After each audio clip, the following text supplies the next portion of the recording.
আপনি লক্ষ লক্ষ টাকা খরচ করে হাঁস আনবেন কিংবা হাঁসের বাচ্চা আনবেন, বাচ্চা আনার পরে তো দেখা গেছে এই পানিটা যদি আপনার দূষিত থাকে, তাহলে তো দেখা গেছে যে এই দূষিত থাকার কারণে বিভিন্ন ধরনের সমস্যা আপনার এই খামারে আপনার এই হাঁসের শুরু হবে। একটা থেকে প্রথম ছোটো, তারপর বড়, আপনার দেখা গেছে যে এই কারণে আপনার পুরো খামারটাই আপনার ধ্বংস হয়ে যেতে পারে। তে প্রিয় দর্শক, আপনার এই পুকুর কিংবা ডোবা যেটাই আছে, যদি আপনি একটা খামার শুরু করতে চান, তাইলে অবশ্যই ওইটাকে আগে জীবাণুমুক্ত করবেন। আর জীবাণুমুক্ত করার সবচেয়ে সহজ বুদ্ধি হয়েছে যে পানি যদি থাকে, পানির সহকারে আপনার ওটা জীবাণুমুক্ত হয়ে যাবে যদি আপনি চুন ছিটায় দেন। আসসালামু আলাইকুম। SSK হাঁসের খামার অ্যান্ড হ্যাচারিতে সকলকে স্বাগতম।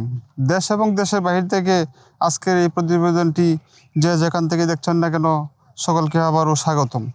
প্রিয় দর্শক, আমরা আজকে খুবই গুরুত্বপূর্ণ একটা বিষয় নিয়ে এই ভিডিওতে আলোচনা করব। পুকুরে হাঁস পালন। আপনি কিভাবে একটা পুকুরে হাঁস পালন করবেন। যেমন অনেকেরই বাড়ির আশেপাশে দেখা গেছে পরিত্যক্ত অনেক জায়গা থাকে, ডোবা ডাবা পুকুর, যেটা কিনা যে কোনো কাজে আসে না। যেমন একটা আদর্শ পুকুর কিভাবে তৈরি করবেন, আপনার এই ডোবাটায় যেটা কিভাবে আদর্শ পুকুর হয়ে উঠবে সেই ব্যাপারে, এবং খামার শুরু করতে গেলে কি কি জাতের হাঁস লাগবে এবং কোন জাতের হাঁস লাগবে, এক গ্রেডের বাচ্চা কোথায় পাবেন, কিভাবে পাবেন, সমস্ত বিষয় নিয়ে আমরা আজকে এই ভিডিওতে কথা বলবো। সময় আর দীর্ঘায়িত না করে আমরা ভিডিওটা শুরু করি।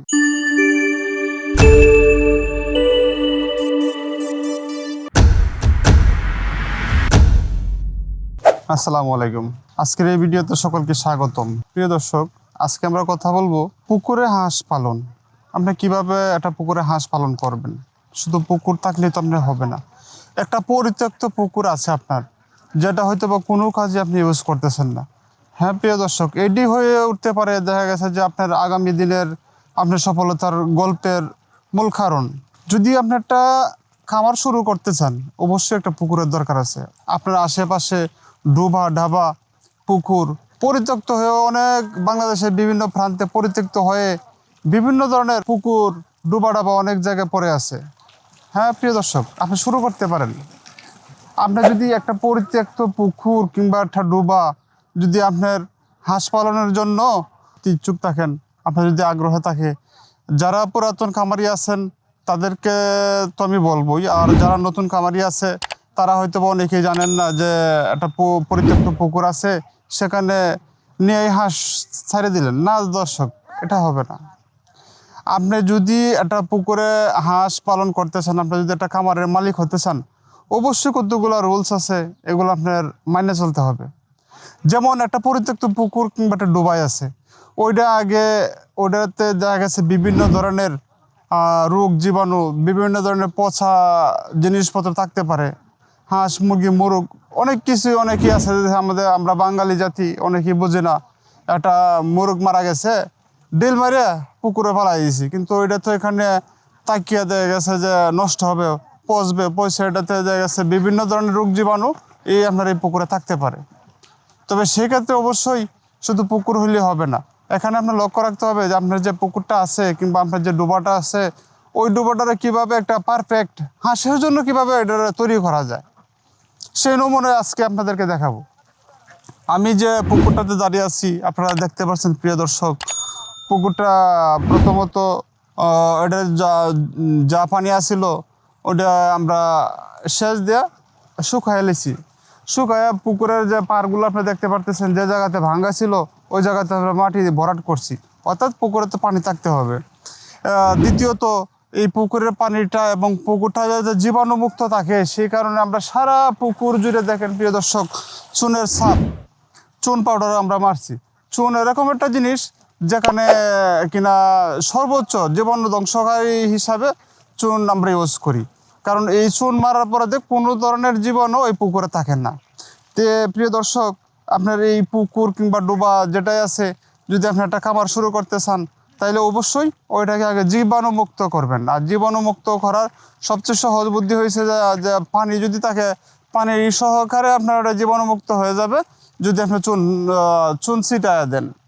তে আমার এই পুকুরটা মোটামুটি 70% জায়গার উপর নির্মিত, দেখতে পাচ্ছেন প্রিয় দর্শক। আর ওটার চতুর্পাশে যে পাড়গুলো আছে, পাড় সহ ফ্লোর সহ সব জায়গাতে আমরা কিন্তু চুন ছিটাই দিছি, যাতে কোনো ধরনের জীবাণু এখানে না থাকে। আপনি লক্ষ লক্ষ টাকা খরচ করে হাঁস আনবেন কিংবা হাঁসের বাচ্চা আনবেন, বাচ্চা আনার পরে তো দেখা গেছে এই পানিটা যদি আপনার দূষিত থাকে, তাহলে তো দেখা গেছে যে এই দূষিত থাকার কারণে বিভিন্ন ধরনের সমস্যা আপনার এই খামারে আপনার এই হাঁসের শুরু হবে। একটা থেকে প্রথম ছোটো, তারপর বড়, আপনার দেখা গেছে যে এই কারণে আপনার পুরো খামারটাই আপনার ধ্বংস হয়ে যেতে পারে। প্রিয় দর্শক, আপনার সবসময় সতর্ক থাকতে হবে, যাতে আপনার খামারের A to Z আপনার গড় সহ আপনার যে জায়গাতে হাঁসটা বিচরণ করবে, আপনার পুকুর সহ যা কিছু আছে সমস্ত কিছুই যাতে পরিপাটি থাকে এবং জীবাণুমুক্ত থাকে, সেই বিষয়টা আপনার নিশ্চিত করতে হবে। তাহলে আপনার দেখা গেছে একজন আদর্শ খামারি হিসাবে গড়ে উঠতে পারবেন। প্রিয় দর্শক, একটা খামার শুরু করতে গেলে দেখা গেছে যে যে যেরকমভাবে পারে, কেউ আছে যে বাণিজ্যিক আকারে খামার শুরু করতেছে, কেউ আছে যে অল্প পরিসরে সে খামারটা শুরু করতে চাইতেছে। আজকে আপনি অল্প দিয়ে শুরু করছেন, আগামীতে আপনি বাণিজ্যিকভাবে একটা খামার শুরু করবেন, তবে আপনি যদি লাভবান হইতে পারেন। তাই লাভবান হওয়ার জন্য যে নিয়মগুলো আছে, যে রুলসগুলো আছে, এগুলো তো অবশ্যই প্রিয় দর্শক আপনাদেরকে মেনে চলতে হবে। তে পুকুরটা শুধু আপনার পরিপাটি করে দেখা গেছে এই পুকুরটাতে জীবাণুমুক্ত করলেন, জীবাণুমুক্ত করার পরে যে আপনার যা করবেন, প্রথম যে জিনিসগুলো আপনার লাগবে, আপনার যদি বাচ্চাদের শুরু করেন তাহলে অবশ্যই আপনার A গ্রেডের এবং ভালো জাতের বাচ্চা আপনার ক্রয় করতে হবে। আপনার যদি দেখা গেছে যে আপনি ভালো হাঁস অর্থাৎ রেডি হাঁস দিয়ে যদি আপনি শুরু করতে চান, তাহলে ভালো জাতের A গ্রেডের আপনার হাঁস নিতে হবে। ডিমের জন্য সবচেয়ে বেস্ট কাকি ক্যাম্বেল হাঁস। আমার পিছনে দেখেন অসংখ্য হাঁস বিচরণ করতেছে কাকি ক্যাম্বেল জাত, যেটা কিনা সারা বাংলাদেশে ডিমের রানী হিসাবে আখ্যায়িত করা হয়েছে। আর সারা বাংলাদেশে যে যেখান থেকে হাঁস কিংবা হাঁসের বাচ্চা যদি আপনারা সংগ্রহ করতে চান, আমাদের কাছে যেমন আপনি পাবেন একদিনের বাচ্চা থেকে শুরু করে বিভিন্ন বয়সের 0 সাইজের বাচ্চা A গ্রেডের, এবং 1 সপ্তাহের বাচ্চা, 15 দিনের বাচ্চা, এবং 1 মাস, 2 মাস, 3 মাস, 4 মাস, এবং রানিং ডিম যদি চান ইনশাল্লাহ আমরা দিতে পারবো। তাহলে সারা বাংলাদেশে অসংখ্য বেকার ভাই বোনেরা আমার আছে, যারা কিনা যে চাকরির পিছনে দৌড়তেছেন। চাকরির পিছনে আপনি দৌড়বেন কেন? আপনি উদ্যোক্তা হবেন এবং আপনি প্রতিষ্ঠিত হবেন। আপনার প্রতিষ্ঠিত হয়ে আপনি চাকরি দেওয়ার ব্যবস্থা আপনি করবেন। আপনার পিছনে আরও আপনার দ্বারা যাতে আরও 2-10 জন কর্ম পায়, সেই সুযোগটা আপনি তৈরি করে দিতে হবে। আর আজকের এই ভিডিওতে আমরা যে আলোচনা করলাম প্রিয় দর্শক, আপনারা একটা আদর্শ পুকুর কিভাবে যে আপনারা আদর্শ হিসাবে গড়ে তুলবেন, এই ব্যাপারটা আমি আপনাদেরকে দেখাইলাম। এবং একটা পুকুর কিভাবে জীবাণুমুক্ত থাকবে, কিভাবে আপনারা চুন পাউডার ছিটিয়ে দেবেন, এবং কিভাবে যে আপনার হাঁসটা প্রোটেক্ট থাকবে, এবং আপনার যে ঘর, আপনার যে ঘরে আপনার হাঁসটা অবস্থান করবে, ঘরটা অবশ্যই আপনার একটা পারফেক্ট ঘর হতে হবে। সর্বোপরি যা আপনার একটা খামার শুরু করতে গেলে যা কিছু আছে আপনার A to Z পরিকল্পনা মাফিক যদি আপনি করেন, তাহলে আপনি কোনো সময় এই খামারের লসের মুখ দেখতে হবে না। তো আজকের এই ভিডিওতে আমি আর বেশি সময় নিতেছি না। আপনারা সকলেই ভালো থাকবেন, সুস্থ থাকবেন, সেই সকলের সুস্থতা কামনা করে আমি মোহাম্মদ হুমায়ুন কবির আপনাদের কাছ থেকে বিদায় নিচ্ছি। সকলেই ভালো থাকবেন, সুস্থ থাকবেন। আল্লাহ হাফেজ।